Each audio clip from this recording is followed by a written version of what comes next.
ভাই কি রে? তোকে যেটা বলছিলাম কি?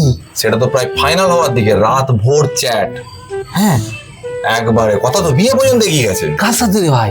তোকে যেটা ছবি দেখে বলছিলাম যে একজনের সাথে কথা হচ্ছিল বলে। আচ্ছা আচ্ছা।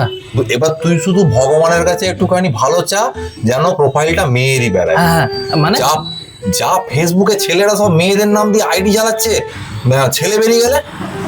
ও আমি তো তাকে মুখে ছবি পাঠাতে বলেছি, হ্যাঁ। সে তো বলেছে না এখন তো কোনো মুখে ছবি পাঠানো দিবনি আমি। আচ্ছা আচ্ছা, আমি একটা একটা করে পাটের ছবি পাঠাবো, আজকে তো পায়ের ছবি পাঠাবে বলেছে।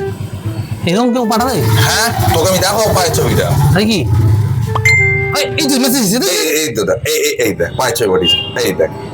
হ্যাঁ, এই দেখ কত সুন্দর দেখেছিস, লক্ষ্মী স্থির পা। দেখি দেখি দেখি। এ ভাই, পাটা কেমন একটু লাগছে নি? এই তো তোর রোগ, দেখি। এত লোম কেন ভাই? তাই তো এ বাবা, দূর, এটা ছেলে মুখে ছবি দেখ। अरे मुझे चक्कर आने लग गया अब। सारी उम्र मैं जो कर जा बड़े आ रहा